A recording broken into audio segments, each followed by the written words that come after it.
दोस्तों एमसीसी का राउंड 1 का ऑल इंडिया का रिजल्ट आ चुका है। अब पॉइंट रह जाता है कि रिपोर्टिंग कैसे करना है, किन चीजों को ध्यान में रखना है ताकि आपको रिपोर्टिंग में कोई दिक्कत नहीं हो। दोस्त हम लोग एक एक बात करेंगे और अलॉटमेंट लेटर कैसे डाउनलोड करना है इसका भी बात करेंगे ताकि आप पूरा समझ जाए एमसीसी राउंड 1 के रिपोर्टिंग का। चाहे आप गवर्नमेंट में एडमिशन लेना चाहते हैं या डीम्ड यूनिवर्सिटी में आपके अलॉटमेंट आए हैं। सबसे पहला बात कर दूं तो ये फ्री एग्जिट है, राउंड 1 फ्री एग्जिट है।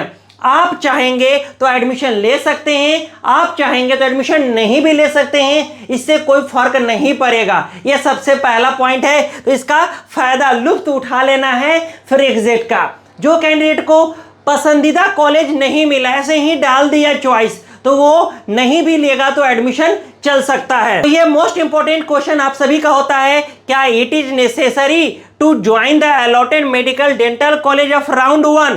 क्या ये नेसेसरी है राउंड 1 को जो अलॉटमेंट है उसको ज्वाइन करना? तो नो, नहीं, जरूरी नहीं है। क्यों नहीं जरूरी है? क्योंकि ये फ्री एग्जिट है। आपका मन है तो ज्वाइन कीजिए वरना नहीं कीजिए। However, if you want to retain the round 1 seat and upgrade in the round 2, then they have to physically join the college of the round 1 and give the upgradation form. मान के चलते हैं कि आप चाहते हैं कि ये सीट रखे, तो आपको कॉलेज में जो अलॉट हुआ है वहां पे फिजिकली प्रेजेंट होना होगा और अपग्रेडेशन, यस अपग्रेडेशन का वहां फिल करना पड़ेगा फॉर्म, तब जाके आप को ये सीट रहेगा भी और राउंड 2 में जा भी सकते हैं। चलिए सबसे पहले देखते हैं कि इसका अलॉटमेंट जो फाइनल रिजल्ट है वो आ चुका है। Final result for round 1 UG NEET final result आ चुका है। दोस्त यहां पे क्लिक करेंगे तो ये फाइनल रिजल्ट आप यहां से अपना जो रैंक है उसे इंटर करेंगे तो आपको मिल जाएगा कि कौन सा कॉलेज हमें मिला है, जो कि आप लोग ऑलरेडी देख चुके हो। अब आते हैं, जब ये हो जाएगा, आप वेरीफाइड हो जाएंगे तो आप जाएंगे यूजी मेडिकल, यहां पे जाएंगे न्यू रजिस्ट्रेशन, तो कैंडिडेट लॉगिन करेंगे। क्या करेंगे? लॉगिन करेंगे।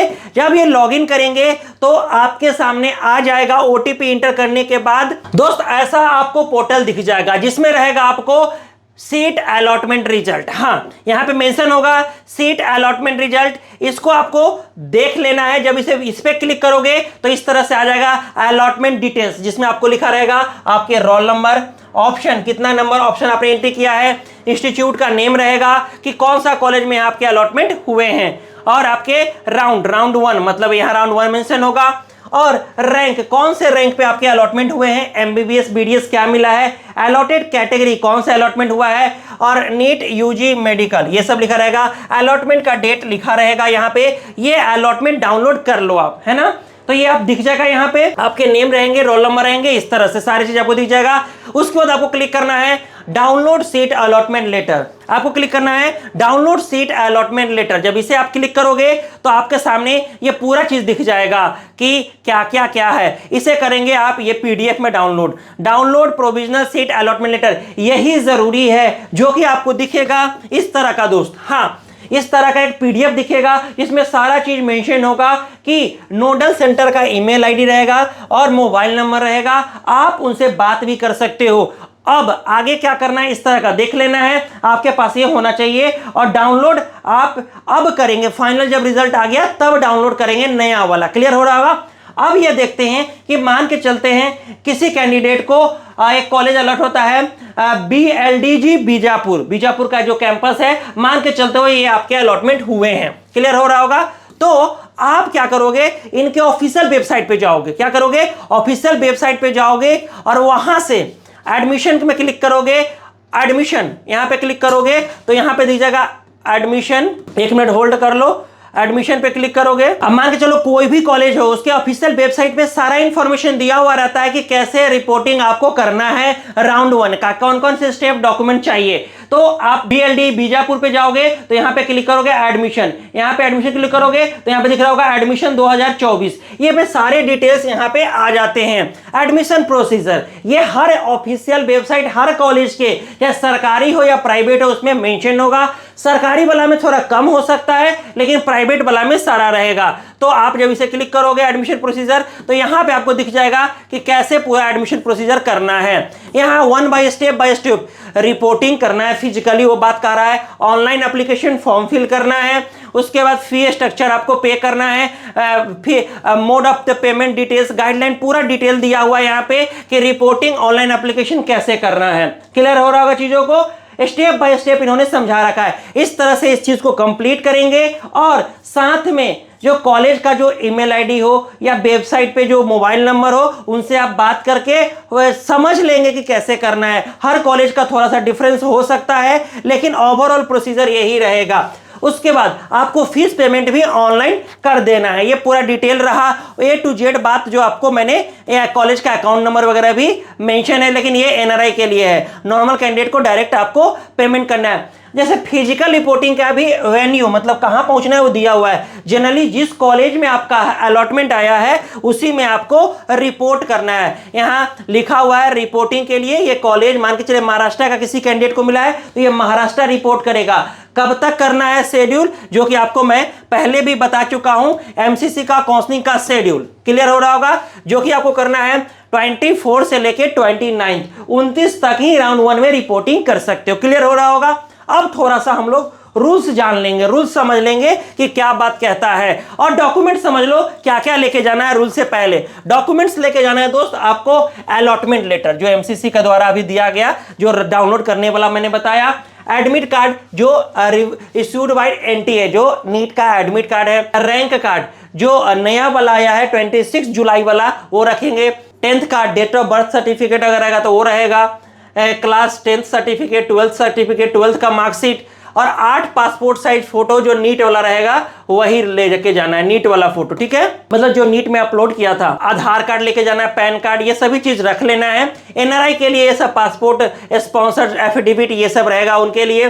और आपके पास अगर SC ST है, OBC है, EWS है, तो ये सर्टिफिकेट अपना होना चाहिए। आप इसको बनवा लीजिएगा, इसको ओरिजिनल को लेके जाना है, और सारा डॉक्यूमेंट ओरिजिनल लेके जाना है, ओरिजिनल लेके जाना है, और फिर आप काम करवा सकते हैं आगे का। अब थोड़ा सा हम लोग रूल्स देख लेंगे जो हमने बताया कि कौन कौन से एलिजिबल है के लिए और कैसे प्रोसीजर करना है।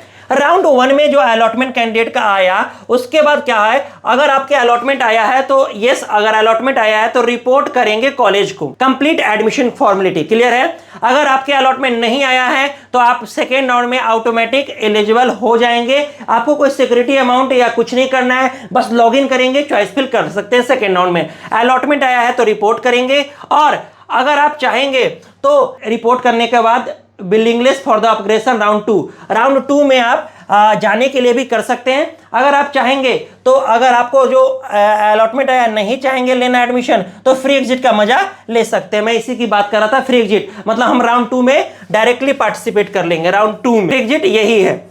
अब यस अपग्रेडेशन करेंगे तो आपको क्या हो जाएगा, fresh registration, choice filling for round 1, choices will be treated as null and void. फिर से नया चॉइस फिल करेंगे राउंड 2 के लिए, और आपको जो कॉलेज में फीस है वो जमा करना पड़ेगा, और वो ऑटोमेटिक वहां से ट्रांसफर हो जाएगा। जब आप यस अपग्रेडेशन करेंगे तो वहां से आपको ट्रांसफर करवाना पड़ेगा, एक बार रिपोर्टिंग करना पड़ेगा कॉलेज को। लेकिन मैं ये कहूंगा कि अगर आपको कॉलेज एक सीट रखना है तो जरूर रिपोर्ट करें, ताकि कटअप बहुत ज्यादा वैसे भी इंक्रीज कर रहा है। अगर मान के चलते हैं कि विलिंगनेस नहीं करना है, मतलब जो कॉलेज प्यारा कॉलेज मिल गया तो विलिंगनेस नो करना है और कंटिन्यू उस कॉलेज में स्टडी करना है, शुरू कर देना है, मतलब जब क्लास स्टार्टेड होगा तो। ये पूरा समझ में आ रहा होगा। यहाँ पे एक और बात बताता हूं कि आपका ये क्वेश्चन होता है राउंड 2 में कौन एलिजिबल होगा, तो भाई registered candidate who did not get any seat. Round 1 में अगर आपको सीट नहीं मिला है। दूसरा है registered candidate who have secured seat whose first round of allotted cancel during the document verification, मतलब गलत से कोई इंफॉर्मेशन डाल दिया तो राउंड 1 वाला सीट कैंसिल हो गया, वो भी बच्चा एलिजिबल है। ये यहाँ पे प्रूफ दिख रहा होगा कि जिसको डॉक्यूमेंट में प्रॉब्लम है उसको भी एडमिशन के लिए सेकेंड राउंड में भाग देने को मौका मिलेगा। थर्ड ऑप्शन ये है कि candidate who reported allotted institute during the round 1 और यस अपग्रेडेशन का यहाँ पे यस अपग्रेडेशन का फॉर्म फिल किया है वो राउंड 2 में जा सकता है। Candidate who have been allotted a seat but not joined, मतलब वही नहीं फ्री एग्जिट ले लिया, ये फ्री एग्जिट वाला बच्चा भी एलिजिबल होगा राउंड 2 के लिए। Candidate who have resigned in online mode during the time of frame of allotted seat in the first round of allotted college, मतलब कि वो रिजाइन वाला भी रहता है तो वो भी अगर करेगा रिजाइन, जो डेट रहता है रिजाइन का, तो उसमें भी वो एलिजिबल होगा नेक्स्ट टर्म के लिए। क्लियर हो रहा चीजों को। अब ये हमने आपको पूरा डिटेल में बता दिया दोस्तों। अब हम थोड़ा सा आगे देख लेंगे। पूरा प्रोसीजर को समझने के बाद आप रिपोर्ट करेंगे। कोई दिक्कत हो तो आप कमेंट करके पूछ सकते हैं या हमारे एक्सपर्ट से बात कर सकते हैं। इसमें गवर्नमेंट और प्राइवेट जो डीम्ड यूनिवर्सिटी है, दोनों चीजों को वैलिड होगा। और हर जो कॉलेज अलर्ट हुआ है उसके ऑफिशियल वेबसाइट जरूर जाके देखेंगे, उनके कॉन्टैक्ट नंबर देखेंगे, उसके बाद सारा काम करेंगे, क्योंकि आपको फिजिकली कॉलेज रिपोर्ट करना है ओरिजिनल डॉक्यूमेंट के साथ, ठीक है, वो जमा हो जाता है वहां पे। चलिए, अगर आपको कोई क्वेश्चन है तो आप फिर से बात कर सकते हैं हमारे एक्सपर्ट से। सबसे बेस्ट लग रहा है, मिलता है रिव्यू में। Bye, take care, see you again.